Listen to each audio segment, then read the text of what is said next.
pour que les gens viennent à Dieu. Mais moi, je suis plutôt de ceux qui croient que ça ne prend pas nécessairement le miracle. Imaginez-vous cette génération de Noé qui voit tous ces animaux venir. Imagine-toi, tu es là, tu vois cet homme qui construit cette arche, et un bon matin, tu vois ces files d'animaux qui viennent, les kangourous qui viennent 2 à 2 en sautant, ils vont là, les moufettes viennent, 2 à 2, ils rentrent, les lions viennent, ils rentrent, les cochons, ils rentrent, tous ces animaux, ils viennent 2 à 2.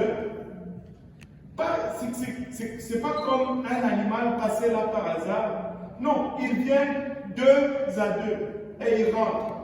Le loup, les ours, tous ces animaux, ils viennent 2 à 2 et ils rentrent dans l'arche. Dans votre simple pensée, allez-vous trouver cela naturel? C'était un miracle. C'était un miracle extraordinaire. Mais malgré ce grand miracle, il n'y a pas une seule personne qui est rentrée dans l'arche. Si ce n'est Noé, sa femme, les 3 fils et leur femme, et personne d'autre. Arrêtez de suivre les films d'Hollywood. Apparemment, ils ont sorti un film qui dit que dans l'arche, il y avait un voleur qui s'était infiltré dans les... Est-ce qu'il y a quelqu'un qui a vu ça? Avouez, je ne peux pas avouer. Vous faites semblant. Apparemment, il y aurait un voleur qui s'était infiltré dans l'arche. Non. Regardez, 7 jours, ces animaux sont rentrés. Noah entra donc dans l'arche, ses fils, les animaux 2 par 2, et il arriva au verset 10. Et il arriva au bout de 7 jours, après qu'ils soient rentrés dans l'arche. 7 jours d'attente. Pas un seul homme est rentré. Écoutez, quand nous disons que Dieu est le même, hier, aujourd'hui et éternellement, laissez-moi vous dire que nous ne réalisons même pas la portée de ce que cela signifie. Cela signifie vraiment que Dieu ne change pas. On dit que Dieu, dans l'Ancien Testament, c'était un Dieu de la loi. Dans le Nouveau Testament, c'est un Dieu de la grâce. Laissez-moi vous dire ceci. Mon Dieu que je connais, et dans l'Ancien et dans le Nouveau Testament, il est un Dieu de la loi parce que c'est un Dieu juste. Il est un Dieu de la grâce également parce que c'est un Dieu miséricordieux. Et là, c'est le témoignage, c'est le premier exemple le plus puissant de la grâce. 7 jours durant lequel quiconque n'avait même pas participé à la construction de l'arche, qui n'avait même pas payé le prix, qui n'avait même pas bougé le petit doigt pour amener ne fût-ce qu'une branche pour construire cette arche. Toute personne pouvait juste marcher et entrer dans cette arche et être sauvée au même titre que Noé. Mais personne n'a pas voulu jouir de la grâce de Dieu. Dieu est le même. Et moi, je crois que nous sommes dans ce temps-là avec l'Église. L'Église est prête. L'Évangile a été restauré. L'unicité de Dieu a été restaurée. La sanctification de Dieu a été restaurée. Et je lisais un commentaire sur un des enseignements que j'avais fait, quelqu'un qui dit « Oh, il a fait la démonstration de la Trinité et il me conseille d'aller regarder une vidéo parce qu'il a fait la démonstration de la Trinité. » Écoute, tu peux faire toute la démonstration que tu veux, mais c'est difficile de faire une démonstration de quelque chose qui n'existe pas.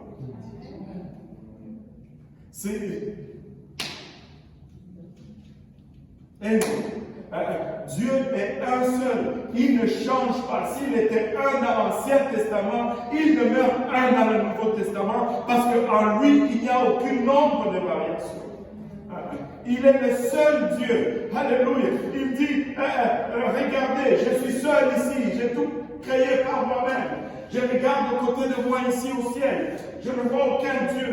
Je suis tout seul ici. Et c'est ce même Dieu. Le même Dieu miséricordieux. Regardez, aujourd'hui, l'Église est prête. Celui qui rentre aujourd'hui, Qui sait si l'enlèvement arrive? Ça serait cool. C'est convertir aujourd'hui et demain, on part. Facile comme ça. J'aurais aimé que le jour où comment baptiser, rempli du Saint-Esprit, l'enlèvement vient le même jour. Il n'y a pas de souffrance, on s'en va. Mais Dieu en a décidé autrement. Il y a des gens à gagner. Il y a des âmes à gagner. Regardez, pour Noé et pour sa famille, ils étaient 7 jours dans l'arche. Une seule fenêtre. L'aération n'était pas bonne. À eux, les masques auraient pu servir.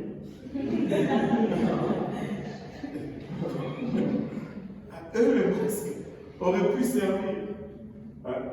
J'ai fait quelques recherches une fois. J'étais en train de prêcher en Louisiane. Et le Seigneur m'a demandé de prêcher sur ce message. Et je l'ai prêché. Mais ce jour-là, il m'a demandé d'aller un peu plus loin. Et de donner un peu plus de détails. Fait que je suis allé regarder juste un animal, un éléphant. La Bible dit, pas la Bible, la science, si tu observes, la science nous dit ceci. Un éléphant peut manger jusqu'à 16 heures par jour. Dans une journée de 24 heures, il en utilise 16 pour manger. Et il peut consommer jusqu'à 600 livres de nourriture en un seul jour. Mais la moyenne, c'est 250 à 300 livres dans un jour. Un éléphant adulte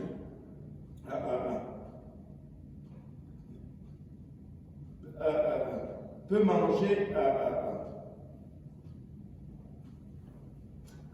un éléphant adulte mange jusqu'à 29 000 kilos de grains et jusqu'à 27 000 kilos d'herbes ou de haies par année. Il boit à peu près 25 à 50 gallons par jour d'eau, ce qui est 100 à 200 litres par jour d'eau. Mais le problème avec lui, c'est que son système digestif n'est pas efficace. C'est pourquoi il doit manger autant. Son système digestif n'utilise que 50% de ce qu'il mange pour alimenter son corps. Ce qui veut dire que 50% du reste va sortir comme excrément. Tu vois? Et donc, ce qui nous conduit à ces résultats. Un éléphant va dégager les excréments. Bon, on va dire aller aux toilettes. Un éléphant va aller aux toilettes 12 à 15 fois par jour. Et il va produire entre 220 et 250 livres de matière fécale par jour. Ça fait beaucoup de caca. Imaginez-vous, il y en avait 2 dans l'âge.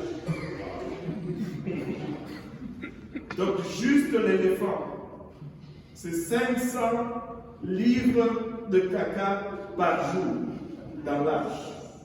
Ça, c'est juste l'éléphant. On ne parle pas des autres aliments. Ils auraient pu utiliser des masques dans l'âge. Une seule fenêtre, une seule porte et la porte fermée.